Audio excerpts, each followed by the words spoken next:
Olha, fios de cabelo pela casa, no travesseiro, no ralo do banheiro, na escova. Essa é a situação vivida por muitas pessoas que sofrem com a queda capilar. Quando o volume chega a 100 fios perdidos por dia, é preciso ficar atento e investigar se há alguma doença por trás. Sobre esse assunto, eu converso agora com o médico dermatologista, Dr. Charles Godoy, do The Cause Day Hospital, que já está aqui com a gente no estúdio. Obrigada pela presença aqui no Balanço Geral Manhã, bem cedinho aqui com a gente no Fala Doutor. Ô, Tamires, sou eu que agradeço o convite, né? Bom dia a todos, bom dia telespectador.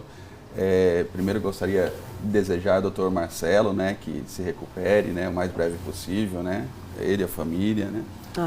Sim, queda de cabelo, né, ainda mais com o Covid, né, tem surgido muito mais ainda no consultório essa queixa. E como você disse já na introdução, né, queda de cabelo é normal, né, o cabelo cicla, ele cai cerca de 100, 140, né, unidades por dia, a gente nem percebe, né. O problema é quando começa realmente a incomodar.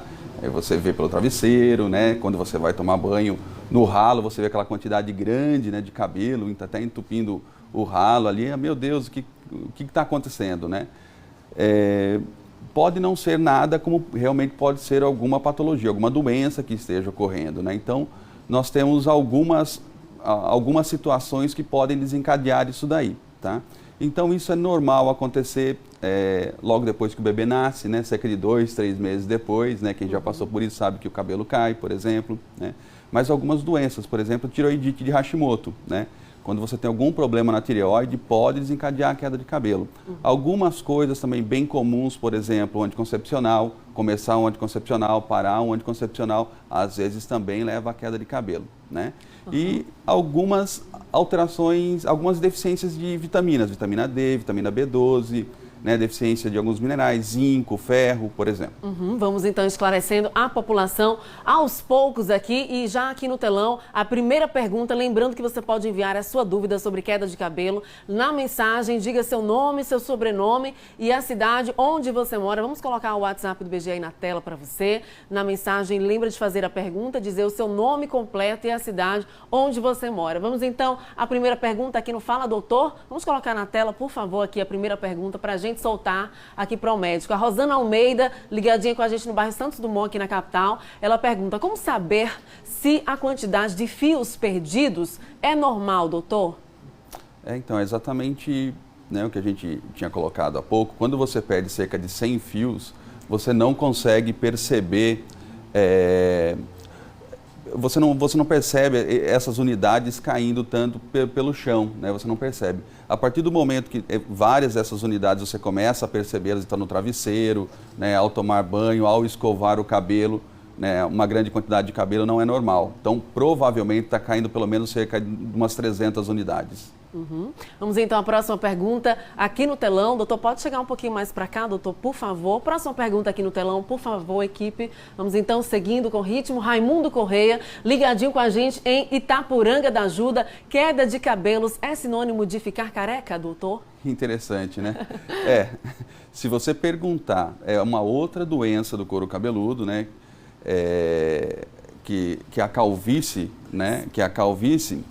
E, na verdade, o termo científico, alopecia androgenética, se você perguntar para o homem mesmo, careca, se ele viu cair alguma unidade de cabelo, ele vai falar que eu não viu nada, né? Então, não é essa a queixa dele, simplesmente ele não vai nascendo um novo cabelo, né? Mas ele não percebe essa queda e vai ficando sem as unidades porque elas não nasce uma nova, né? Não cicla. Mas aí é outra coisa, né? É diferente dessa patologia que normalmente comete mais as mulheres, que chama eflúvio telógeno, né? E o eflúvio telógeno, ele estaria relacionado mais com essas coisas, enquanto que a alopecia androgenética, a calvície, estaria mais relacionada com alterações hormonais, né? De alguns receptores, inclusive, que ficam mais em algumas determinadas regiões do couro cabeludo, né? Tanto que a calvície masculina você vê mais nessa região frontoparietal, né? Você raramente vê a calvície nessa parte mais inferior da cabeça, né? Exatamente, isso deve por conta do hormônio, né, fazer mais o seu trabalho nessa região, aí, por conta dos receptores que ali estão mais presentes, tá? Por isso que o transplante funciona para quem tem calvície, né? Você retira o cabelo dessas unidades, dessa região que não caiu e implanta nessa outra, e não leva esse receptor, então aí você tem uma menor ação desses hormônios, principalmente masculinos, que atuam, né? Embora também tenha esse tipo de alopecia androgenética feminina, né? Só que a mulher ela não chega a perder tanto, né, o cabelo, ficar careca mesmo, mas vai diminuindo bastante a quantidade de cabelo, né? Mas aí estaria relacionado mais à questão genética e hormonal, não a doenças. Uhum. Olha, os telespectadores já começaram a interagir em tempo real pelo WhatsApp do BG. Eu estou conversando aqui com a Edna Maria Santos Oliveira, telespectadora aqui de Aracaju, e ela pede ajuda, por favor. Minha filha tem queda de cabelo desde os 15 anos e ela ainda permanece com essa queda. A mãe relata que já gastou horrores de dinheiro com o tratamento e não teve nenhum resultado. O que pode ser, doutor? Precisa passar por uma avaliação médica, né? A gente precisa dar uma olhada investigar quais são as causas. Então pode ser uma doença autoimune, né? Por exemplo, pode ser uma deficiência de ferritina.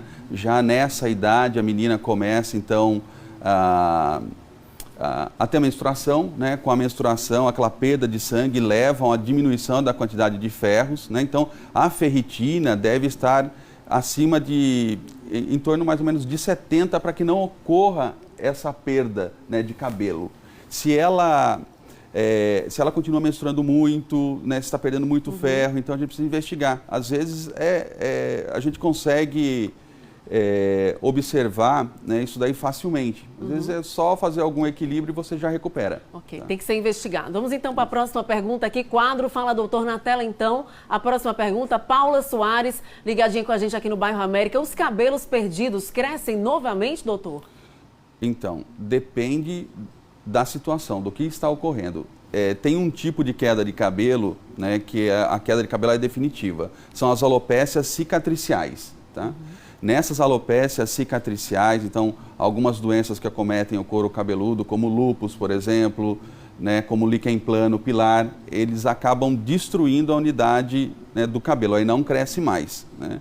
Só que são mais raros, né, esses casos. É mais comum ocorrer essa queda por eflúvio telógeno, que normalmente o cabelo se recupera depois de um tempo, 4, 5 meses aí, praticamente completamente. Próxima pergunta, então, aqui para a gente seguir. Muita interatividade. Daqui a pouquinho eu vou ler as perguntas aqui que estão chegando pelo WhatsApp. Vamos seguir, então, rapidinho aqui com o telão. Fala, doutor. Então, próxima pergunta aqui. Opa, enquanto a equipe está colocando, eu vou lendo, então. Pronto, colocou. Elisângela Moura, ligadinha com a gente em Pedrinhas. Perda de cabelo pode ser sinal de câncer, doutor?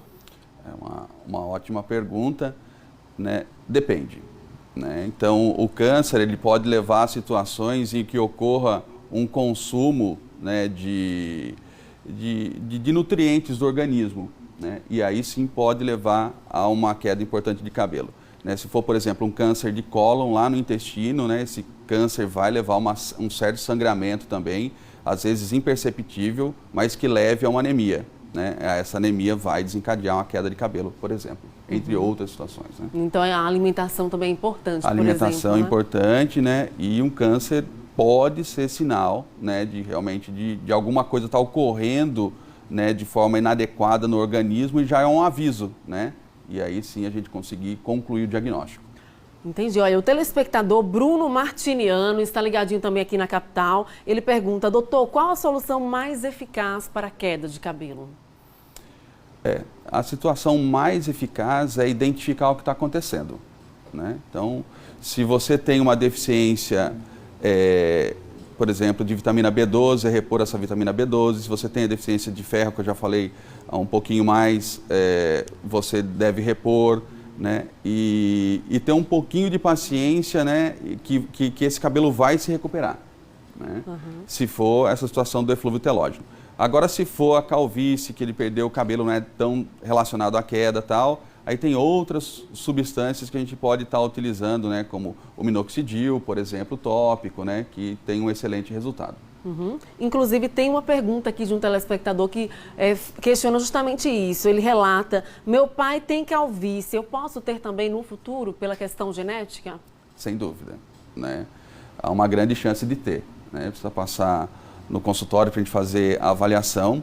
E quanto mais cedo começar a calvície, né, quanto mais jovem, pior é o prognóstico. O que isso significa? Que a chance dele ficar careca mais jovem, né, é maior. O Elenaldo, então, ó, aí essa possibilidade, Elenaldo Santos interagindo aqui com a gente em tempo real. Quadro Fala Doutor no ar na tela aqui. Próxima pergunta aqui na tela, por favor. Wesley Garcia ligadinho com a gente em Salgado. A queda dos cabelos é mais comum em homens ou mulheres, doutor? A queda é mais comum em mulheres, perdão. A calvície é mais comum em homens. Então, a queda de cabelo são coisas diferentes. Isso. Então, essa patologia que normalmente ocorre nas mulheres, que chama eflúvio telógeno, é muito mais comum nas mulheres, né?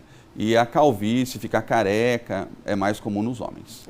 Tem aqui ó, o Zé Nilton ligadinho com a gente no Povoado Saúde, no município de Capela, que ele fala assim, olha, eu tô ligado que eu tô ficando careca. E aí, o que fazer quando o homem já começa a perceber que tá ficando careca?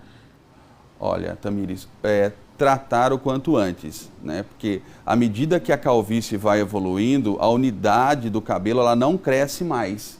Então, se você deixar muito tempo para começar o tratamento, não tem mais jeito, né?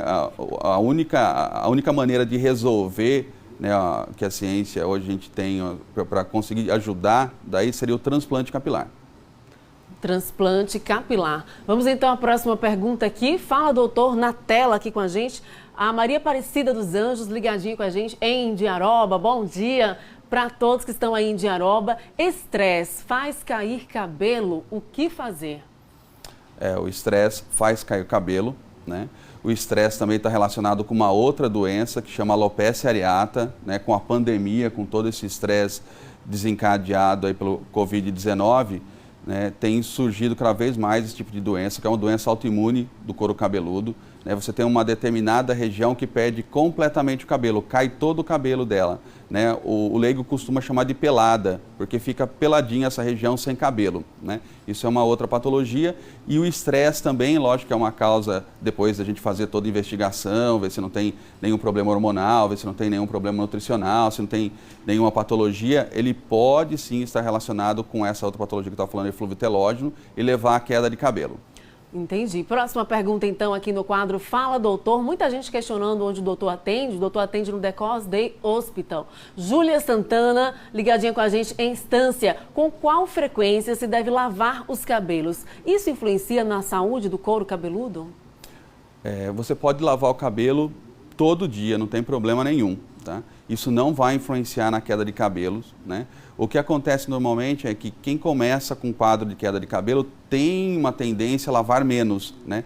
Só que quando você deixa para lavar, né, o cabelo 2, 3 dias depois, aquelas unidades que normalmente cairiam na lavagem, você vai perceber um pouco mais, né? Porque você não lavou, né, todo dia, então quando você for lavar você vai perceber cair mais. Tanto que lá no consultório a gente orienta que o paciente que esteja com problema de queda de cabelo deixe pelo menos uns 2 dias, né, sem lavar. Porque se ele lavar, né, o cabelo, ele vai, ao lavar ele vai retirar aquelas unidades que já estão caindo.